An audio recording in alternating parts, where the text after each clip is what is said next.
Mm. It's good when chefs eat their own food and they start making like yum noises. It's so true, by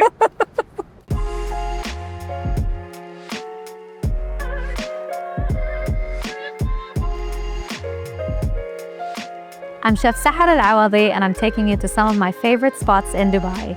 This is where the chefs eat.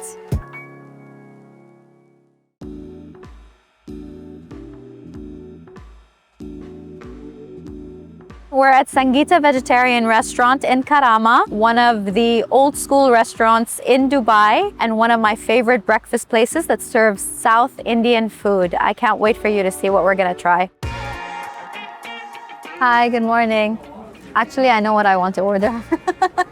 I think what I love about this restaurant is the fact that it's in a neighborhood that feels very authentic to me. It feels like old Dubai, it feels very nostalgic. It's always been consistently delicious. The service is amazing. Karama and Bur Dubai has probably the largest amount of diversity in terms of what kind of food is offered in Dubai. And I think it all comes down to the fact that like the creek was where historically people used to come through into Dubai. A lot of traders, a lot of merchants used to be here. And so probably they set up shop. They wanted to have their own home food. They brought that to Dubai and we were lucky enough to experience it just living here. This is my Everest, my Mount Everest. This is the ghee dosa that I ordered. It's ground rice and lentils that's been fermented, so it has a slight sour taste to it as well. And they make it paper thin on like a tawa, which is like a stainless steel pan.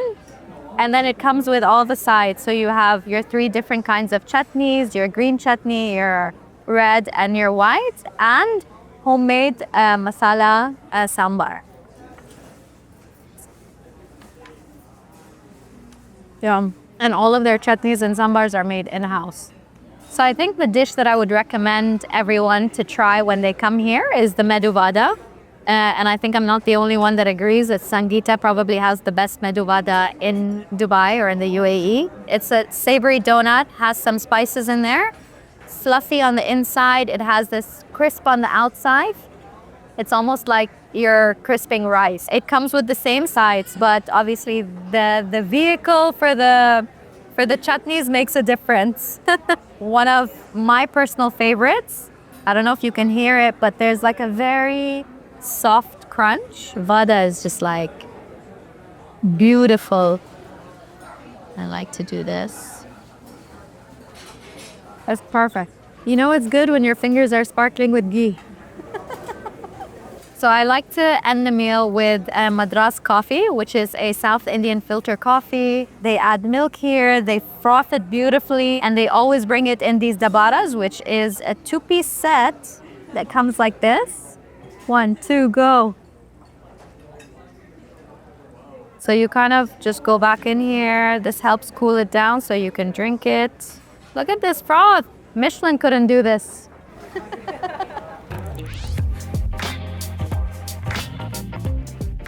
We're at our next spot called Maisan 15. The menu is curated by Chef Rita, who takes a lot of influence from flavors of the region, whether it's Khaliji or Emirati or Shami. There are a couple of things that I love about this place. The location of it, it's in the middle of like a residential area.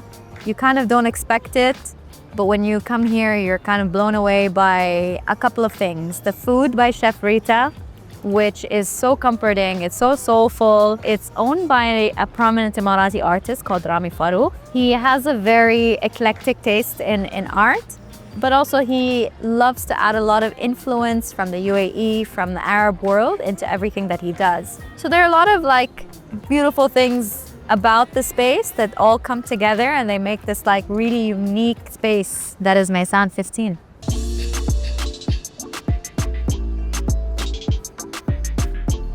This is the Wagyu melt. They're simple ingredients put together perfectly. Wagyu patty, 2 kinds of cheese, sourdough bread, a little bit of secret sauce, and pickled jalapenos on the side. Ooh, perfect. So the crunch from the sourdough bread that's toasted makes all the difference. So you have different textures, different layers of flavors. You have some spice, beautiful Wagyu beef. It's just super balanced. Whenever someone asks me, like, what should we try? Yeah. I'll tell them, please have the dips Yeah, first. yeah. Because Yeah. I feel this, It's the gateway dish. Totally. Yeah. The first dip, the green one, is baba ghanoush with miso paste, topped with Persian pistachio, almond dukkha, Palestinian olive oil, and pomegranate.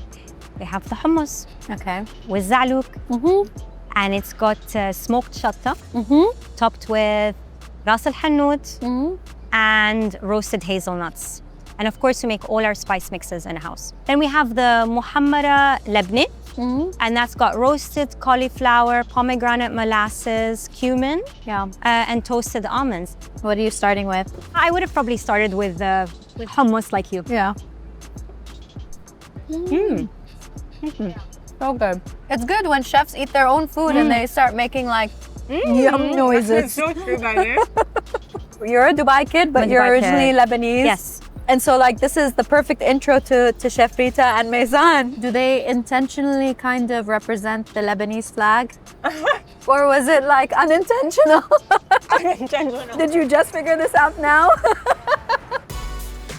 All right, chef. I love okra, but tell me more. Okay. Okra fries on top of mint lebni, Okay. and it's got summa and Kashmiri chili salt, Okay. and the cashews on top are roasted in urfa chili, Nice. and it's got a tamarind, ginger, and coriander drizzle. The mint makes it super fresh, like it just brings it all in together. And the vine leaves are filled with halloumi, Okay. barberries, pine nuts, shiitake mushrooms, and rice. And they're cooked with the shiitake mushroom liquid with cherry tomatoes and some Aleppo chili. Nice. Served with Greek yogurt. Lots of umamis. Yum. So good. I got you the churros because I know you love them. They're served with caramel chocolate. Nice. Are you not gonna have some? Am I gonna eat all of them alone? I'll try one.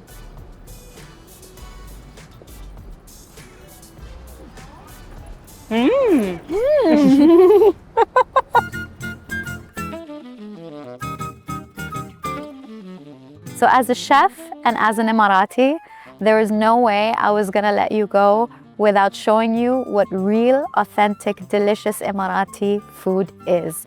And when I'm not eating Emirati food at home, there's only one other place that I'm eating it, and that's Gerbou. Gerbou in the Emirati dialect means welcome to my humble abode, or it also literally means to come closer. And it's a way for us to invite people into our homes and to invite people to our tables.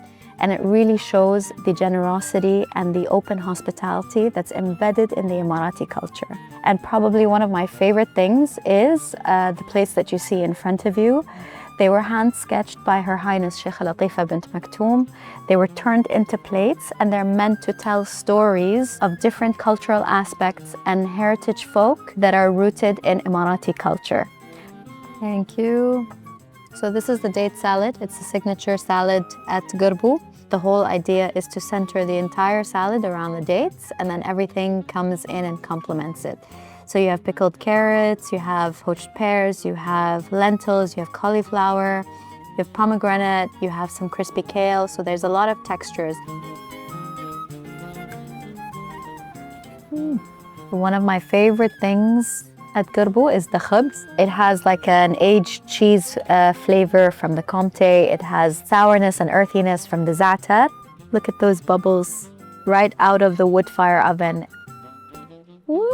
I think there's a version of macarona in probably every country in the world where they've taken some sort of like macaroni or pasta and they've added their own flavors to it. The way that we make it in the Emirates is we make a really thick paste that has a lot of spices. I feel like this dish, because you find it in almost every household around the world, is the perfect example of food being a universal language. So this is for the people who want to try multiple Emirati dishes and have FOMO, people like me. I'm gonna start with the chicken margouga. And normally you would make a stew with Emirati spices, and that's normally turmeric, coriander seeds, cloves, cinnamon, black pepper, salt, mix of things. And every household has their own different bizarre mix that they mix.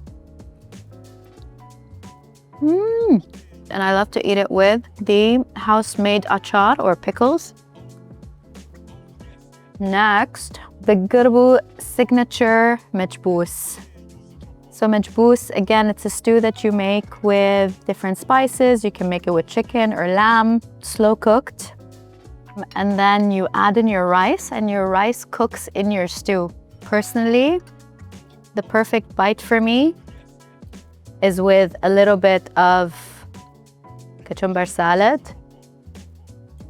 which is tomato, onion, cucumber, a little bit of yogurt, and a little bit of the pickle, and that's your perfect majbous bite.